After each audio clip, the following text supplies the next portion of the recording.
홈팀 다오 가프필스 포메이션은 4-3-2-1이며 디알로는 최전방에서 압박을 유도하면서도 볼키핑 능력을 바탕으로 세컨드 찬스를 만들어내는 자원이다. 디에디유는 중원에서 높은 활동량과 넓은 커버 범위를 보이며 공격 전개에 있어 리듬을 만들어낸다. 포파나는 후방 빌드업 가담과 볼 운반에 특화된 중미 자원으로 중원 3선 라인을 촘촘하게 형성하는 데 기여하고 있다. 전체적으로는 수비 중원 공격 간 간격 조절이 매끄럽고 박스 바깥에서의 커팅과 역습 전환 속도가 빠른 팀이다. 원정팀 RFS 포메이션은 4-4-2이며 투투글리는 수비 전환 시 미드필드 압박에서 이탈되는 장면이 잦다. 레마지치는 포스트 플레이의 강점을 보이지만 박스 밖으로 빠져나올 경우 영향력이 급격히 줄어드는 흐름이다. 파디오는 측면 돌파 이후 크로스 타이밍 조율에 어려움을 겪으며 컷인 시도에서도 마무리 완성도가 떨어진다. 양측면과 중원이 동시에 밀리는 구간이 발생할 경우 전체적인 수비 라인 회복이 늦어지며 실점 위험이 높아진다. 다오 가프필스는 전환 속도와 중원 조율 능력이 뛰어난 팀으로 특히 후반전의 경기 흐름을 끌어오는 힘이 강하게 작동하고 있다. RFS는 4-4-2 시스템 내 구조적 간격 문제와 전방 압박 실패가 반복되며 빠른 전환 수비 대응에 계속해서 어려움을 겪고 있다. 전체적인 전술 밀도와 압박 해제 능력에서 앞선 다오 가프필스가 충분히 승기를 잡을 수 있는 흐름이다. 홈팀 리에파야 포메이션은 4-4-2이며 디아오는 상대 수비 뒷공간을 적극적으로 공략하며 오프더블 무브먼트가 뛰어난 스트라이커다. 라우시치는 중원에서 볼을 끌고 나오는 과정과 전방 연결 구간에서 침착한 볼 배급이 가능하며 템포 조절에 능하다. 소로킨스는 후방에서 공중볼 커트와 커버링의 강점이 있으며 빌드업 상황에서도 안정적인 전개를 이끈다. 전체적으로는 중원 공격 간격이 짧고 측면에서의 크로스 빈도 역시 높아 꾸준한 찬스를 만들어내는 팀이다. 원정팀 그룹이나 포메이션은 4-3-3이며 도브레코프스는 탈압박 후 전방 패스를 시도하지만 중원에서 볼을 오래 끄는 경향이 있다. 페킬리는 역습 시 빠른 주력은 갖췄으나 마무리 선택지의 일관성이 부족해 득점 연결률이 낮다. 스다이구이는 측면 수비 부담이 크고 후반전 체력 저하 구간에서 커버 범위가 좁아지는 문제가 있다. 특히 4-3-3의 중원 전개가 느려지는 시점에 상대에게 미드필드 주도권을 쉽게 넘겨주는 모습이 자주 반복되고 있다. 리에파야는 전방 압박 이후 짧은 템포 전환과 측면 돌파 빈도를 바탕으로 찬스를 꾸준히 만드는 팀이며 그로비나는 템포 저하, 수비 전환 실패, 체력 소모 등 여러 측면에서 후반으로 갈수록 집중력이 흔들릴 여지가 많다. 결국 전술 완성도와 실전 체력 운영에서 우위에 있는 리에파야가 충분히 승기를 잡을 수 있는 경기다. 홈팀 미에비 포메이션은 4-5-1이며 버그스트램은 수비 뒷공간을 집요하게 노리는 움직임으로 상대 수비 라인을 끌어내는 데 특화된 자원이다. 스트라우드는 중원에서 볼 배급과 압박 간격 조절에 능하며 역습 시 볼 운반 속도가 빠른 미드필더다. 로이카에르는 측면에서 템포 전환을 주도하는 윙 자원으로 1대1 돌파 이후 크로스 타이밍이 안정적이다. 전체적으로는 수비 블록을 낮게 두되 전환 속도를 높이며 후방 빌드업보다는 상대 실수를 유도해 역습으로 연결하는 방식이 주를 이룬다.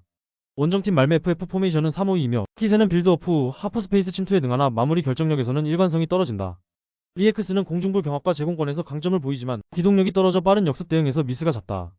로젠그레는 후방 빌드업과 수비 전환에서 중책을 맡고 있으나 홀름퀴스트의 부재로 인한 수비 밸런스 붕괴가 발생하고 있다. 특히 부상으로 빠진 보테인과 달린의 공백으로 인해 수비 공격 전개 구간에서 템포가 끊기며 좌우 전개가 느려지는 상황이다. 미에비는 낮은 수비 라인과 빠른 전환 타이밍을 앞세워 강팀 상대로도 안정적인 실전 전개가 가능한 팀이다. 말메 FF는 부상 누적으로 인해 300 운용의 안정성이 무너진 상태이며 중원과 수비 라인의 간격 붕괴가 경기 내내 반복되고 있다. 전술 집중력, 전개 템포, 후반 체력 운영까지 모든 지표에서 미에비가 더 나은 흐름을 이어갈 가능성이 높다. 홈팀 유루고르덴 포메이션은 4-2-3-1이며 응구에는 속도감 있는 측면 침투와 박스 진입 타이밍이 정확한 전방 자원이다. 위카임은 공격형 미드필더로 전방 압박과 볼 배급 조율에 능하며 후반으로 갈수록 지배력이 상승한다. 사보빅은 측면에서 왕성한 활동량으로 템포 전환의 핵심 역할을 수행하지만 연계 타이밍 완성도에 아쉬움이 있다. 슐러, 팔레니우스, 아슬룬드의 이탈로 인해 중원 로테이션이 제한되며 후반 체력 분배 구간에서 대응력이 떨어질 수 있다. 원정팀 노르슈핑 포메이션은 동일하게 4-2-3-1이며 니마는 오프더볼 움직임이 활발하지만 마무리 결정력에 기복이 있다. 카제니는 볼 운반과 전개 시 템포 조율을 시도하지만 전방 연결 구간에서 정체되는 장면이 잦다. 시구르 게이르소는 좌측에서 크로스 빈도는 높지만 정교함과 완성도 측면에서 한계가 존재한다. 팀 전체적으로는 공격 템포와 박스 침투의 박자가 고르지 않고 볼만일손 부상으로 인해 중원 압박 지속력에 불안정함이 있다. 유르고르덴과 노르쉐핑 모두 중원 조합에 제한이 있으며 템포 전환보다는 위치 수비에 집중하는 형태로 흐름이 정체될 가능성이 크다.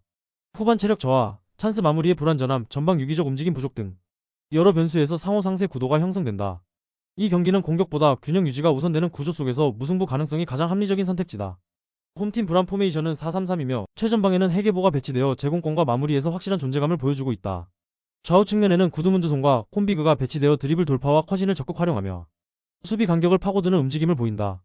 중원에서는 전방 연계 중심의 미드필더들이 템포 조절과 빌드업 가속을 유기적으로 수행하고 있다.